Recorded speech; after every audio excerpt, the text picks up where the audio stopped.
Digga, die haben gerade einen Arschloch. Ich habe gerade einen Arschloch angeguckt. Influencer werben für meinen Fake-Film. Ich wurde nicht eingeladen an die Premiere, aber ich bin sehr, sehr gespannt auf das Video. Hydrohype ist schon ein Jahr her. Und ich dachte, es ist mal wieder an der Zeit, meine Influencer-Freunde zu testen. Und wo sind die meisten Influencer auf einem Haufen? Richtig, bei einer Filmpremiere. Und deswegen habe ich gedacht, ich drehe den Oha, Paul Mentions bei Marvin läuft. Seit Hydrohype läuft bei Marvin. schlechtesten Film aller Zeiten, um zu schauen, welcher Influencer am Ende dafür wirbt. Ich präsentiere den Regisseur.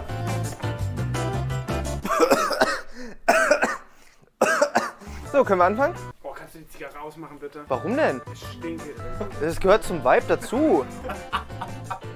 Guck mal, ich habe sogar eine Klappe. Halt die Klappe. Good one.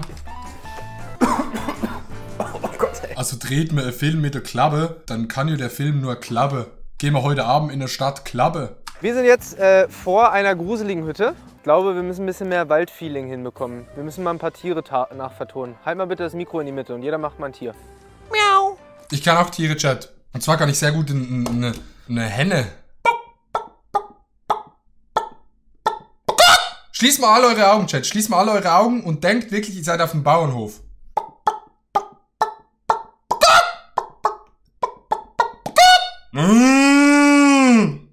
So, das war's. Jeder ein Tier. Joe? Piep. Ein Vogel kann ich auch noch.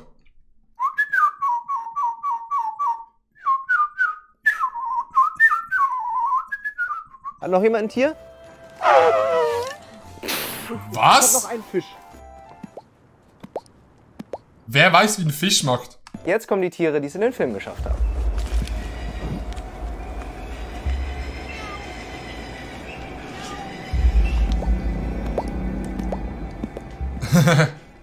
Im Grunde genommen passiert in dem Film nicht viel. Ein Pärchen sitzt am Frühstückstisch, irgendwann steht die Frau auf, geht zu ihrem Auto und fährt zu einem Wald. Dann ist es auch auf einmal Nacht, sie geht durch diesen Wald zu einer Hütte in den Keller hinein und dann gibt es einen Schnitt und alles passiert von vorne. Nochmal Frühstück, Auto, Wald, Hütte, Keller. Das war der Film. Und geredet wird auch nicht viel. Der Film bis jetzt ist mir ein bisschen monoton. Aber das soll er doch auch werden. Ja, aber die soll sich auch einer anschauen am Ende. Bist du auch noch nicht zufrieden? Nee, ich find's scheiße. Was sagt ihr? Aber es ist doch gut, wenn scheiße. Ja. Gut, langweilig. Es soll ja darum gehen, dass die Influencer diesen Film auch kacke finden, aber dadurch, dass sie Geld dafür bekommen, trotzdem sagen, er ist gut. Einen wunderschönen guten Morgen. Es ist Drehtag 2 und wir haben ein wunderschönes Frühstück hergerichtet. Das ist quasi die Anfangsszene. Eileen und Hardy sitzen hier und werden genüsslich frühstücken. Wir haben natürlich ein reichhaltiges Buffet vorbereitet. Und im Hintergrund ein kleiner Hinweis darauf, dass ich hinter diesem Film stecken könnte. Klein, aber fein. Ein Familienfoto, wo 4-mal mein Kopf reingefotoshoppt wurde. Ich habe im ganzen Film natürlich auch ein paar Hinweise versteckt, mal klein und fein, mal aber auch direkt vor die Füße geworfen, sodass der ein oder andere pfiffige Detektiv denken könnte, Mensch, das ist doch bestimmt ein Streich von Marvin. Das Bild, was vorher an der Wand hing, haben wir jetzt auf den Tisch gestellt und da steht aktuell super scharf eine Milch vor und wenn die weggegriffen wird, dann ist hinten im Unscharfen das Bild zu sehen. Okay, das ist aber eigentlich recht obvious, habe ich das Gefühl. Aber das Problem ist, keiner der Influencer wird sich den Trailer anschauen. Die sehen nur das Mail, oh ja, ich bekomme 10.000 € und dann machen sie das. Habe ich euch schon erzählt, dass ich eine Zusage bekommen habe, dass unser Film, den wir hier gerade produzieren, dass der im Zoopalast läuft, in dem Kino Berlins? Im Zoopalast findet jede Filmpremiere statt, die stattfindet. Ich freue mich sehr darauf. Wir drehen jetzt die Szene, wo Eileen in das Auto einsteigt und wir Oha, das Auto bei ihm läuft. probieren gerade ein bisschen aus. Wie so vieles bei diesem Moin, Salami. Film überlassen wir das so ein bisschen dem Zufall. Was wir aber nicht dem Zufall überlassen, ist die Easter Egg-Auswahl. Und falls es noch nicht aufgefallen ist, da hinten hängt mein Wahlplakat für die Keck- und Frech-Partei. Damit kann ich mich identifizieren. Ladies and Gentlemen, darf ich vorstellen, A Hole. So, und wer für diesen Film A Hole. Werbung macht, der ist nichts anderes als ein Popoloch. Bevor ich jetzt die Influencer für unsere Premiere anfrage, muss ich den Managements natürlich erklären, worum es in unserem Film geht.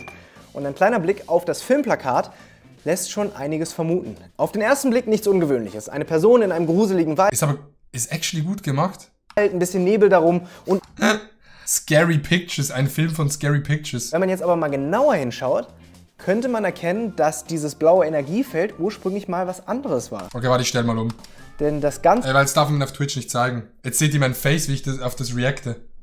erste Filmplakat ist auf Basis eines Polochs entstanden. Wirklich kein Witz. Wir haben ein Foto von einem Arschloch genommen, es transparenter gemacht, ein bisschen blau gemacht und ein bisschen eingearbeitet. Und fertig ist das Filmplakat. Und jetzt macht auch der Titel A Hole Sinn. Denn es geht um nichts. LOL, Digga. Ihr müsst euch das im Video anschauen gehen, Digga. What the fuck? Digga, die haben gerade einen Arschloch. Ich habe gerade einen Arschloch angeguckt. Nur wollte niemand aus meinem Freundes- oder Bekanntenkreis die Hosen runterlassen und sein Poloch abfilmen lassen. Ja, Milo. Lul. Zeigst du mir für ein Projekt dein Arschloch? Nein. Marvin, was ist da los? Ich schicke dir doch kein Bild von meinem Arschloch. Ich kann dir ein Bild von meinem Pimmel schicken. Yo, Savage. Meinst du, du könntest mir für ein Video dein Arschloch zeigen? Willst du mich verarschen oder was? Zeigst du mir dein Poloch? Wieso hat eigentlich Marvin Kontakt zu allen Leuten, die es gibt in Deutschland? Und ich meine wirklich alle Leute in Deutschland. Also ist keiner ausgeschlossen. Dir privat, Marvin, kann ich gerne jederzeit mein Arschloch zeigen. Ich habe ein sehr schönes Arschloch, aber auf Video hätte ich das nicht so gern. Okay, das ist jetzt eine wichtige Frage, Chat. Habt ihr euer Arschloch schon mal gesehen? Weil ich habe, glaube ich, mein Arschloch, du musst dir das mal vorstellen. Ich lebe 23 Jahre auf dieser Welt und ich habe mein eigenes Arschloch, glaube ich, noch kein einziges Mal gesehen. Und ich weiß nicht, ob das positiv oder negativ ist. Ich weiß es nicht. Fakt ist, ich habe es nicht gesehen, das Arschloch. Aber von meinem Arschloch kann ich dir mal zeigen, aber ich schicke doch kein Bild. Und jetzt blieb nur noch die Frage offen, wo kriege ich ein Poloch her, ohne im Real Life eins abfilmen zu müssen. Und da habe ich bei Fiverr zugeschlagen, denn da finde ich immer Top-Designer für solche seriösen Jobs. Aber wo der das her hat, ich weiß es nicht. Ob er sein eigenes abfotografiert hat. Was? Man kann bei Fiverr ein Arschloch... Kann man nicht einfach auf irgendeine Webseite gehen und dort einen Screenshot machen? Ja, das wäre wahrscheinlich Copyright. Dann wäre das Arschloch Hey, wie geht's dir? Bist du öfters hier? Dann wäre wahrscheinlich das Arschloch gecopyrighted, I guess. Ob er wirklich eins animiert hat oder vielleicht hat er auch einfach einen Screenshot aus einem Erwachsenenfilm gemacht.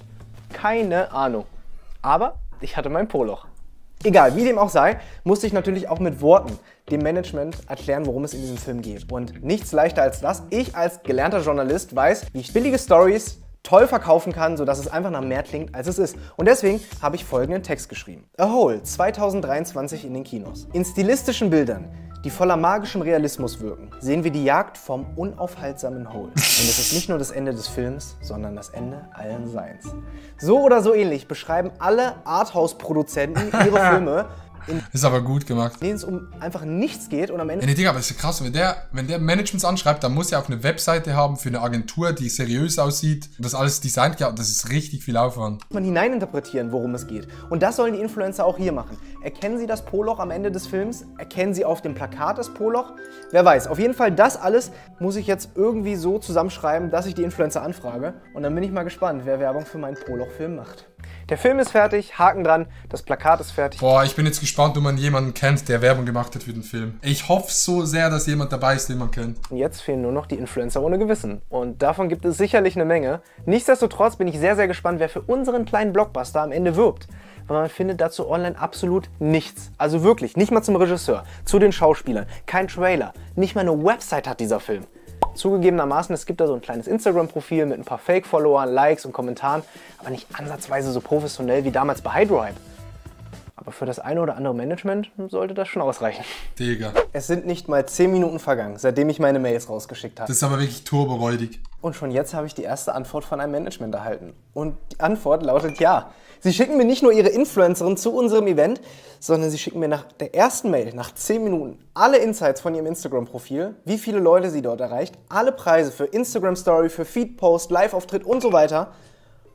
Und halt die Zusage. Das heißt, wir haben den ersten Gast für unser Event. Wie kann Management zusagen, ohne dass der Influencer das gecheckt hat? Managements, die den Influencer gar nicht fragen, willst du das, ist ja komplett lost. Und dass das so einfach und vor allem so schnell geht, das hätte ich ehrlicherweise nicht gedacht.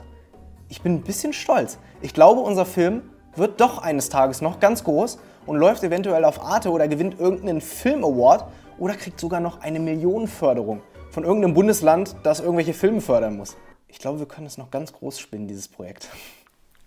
Ich hatte gerade ein Déjà-vu. Erinnert ihr euch noch an meine Lieblings-Hydrohype-Freundin Vanessa Mariposa? Wenn nicht, dann helfe ich euch gerne mal auf die Sprünge. Da wollte ich euch noch ein Produkt zeigen, was ich letztens bei Nee, wenn jetzt die noch auch wieder zugesagt hat, Digga, dann ist vorbei, Chat. meiner Mutter in Salzburg entdeckt habe. Und die ist so Bei meiner Mutter in Salzburg entdeckt habe. begeistert von diesem Produkt, dass ich es jetzt einfach auch gekauft und ausprobiert habe. Und ich muss sagen, dass ich auch mega Boah, das ist so sad, Chat. Das ist so sad, Digga. Wie? Du musst ja keinen Zentimeter überlegen, wenn du sowas machst. Bei Mama in Salzburg entdeckt. Ja, nee, ist klar. Wohl eher bei Nissa in der Story. Ich muss ganz ehrlich sagen, das war halt einfach eine kleine Notlüge. Ja, das war ein Fehler, werde ich in Zukunft auf gar keinen Fall mehr so machen. Dadurch, dass das jetzt an die Öffentlichkeit oder ans Licht gekommen ist, habe ich mich selbstverständlich auf der Stelle von dieser Managerin oder meinem Management getrennt. Fassen wir also nochmal zusammen. Vanessa Mariposa wollte damals unbedingt für mein Fake-Produkt Hydrohype werben, weil sie es bei anderen Influencern gesehen hat. Nur hat sie in ihrer Werbung da so ein bisschen geschwindelt, von wegen bei ihrer Mutter in Salzburg Moin, Sandu, was geht? entdeckt. Egal, tat ihr im Nachhinein alles mega leid. Sie wollte das nie wieder so machen und vor allem war ja auch ihr Management daran schuld. Das hat sie dann auch gewechselt. Oh nee, Digga. Digga, wenn sie die jetzt nochmal hops genommen haben, Digga, dann weiß ich auch nicht mehr. Neuen Management, mit dem hat meine Redaktion mal telefoniert. Hallo, habe ich da am Apparat? Ja. Wir haben ja gesagt, wir wollen noch mal ein paar Sachen durchgehen. Ich habe noch eine Sache vorab. Ich dachte eigentlich, dass Vanessa und Diogo am 5. wieder in Deutschland sind. Die sind nämlich aktuell im Urlaub. Die kommen aber ausgerechnet am 6. Ich habe mich da vertan. Schade. Puh, da hat Vanessa Mariposa aber Glück, dass sie nicht noch ein zweites Mal in meine Falle tappt.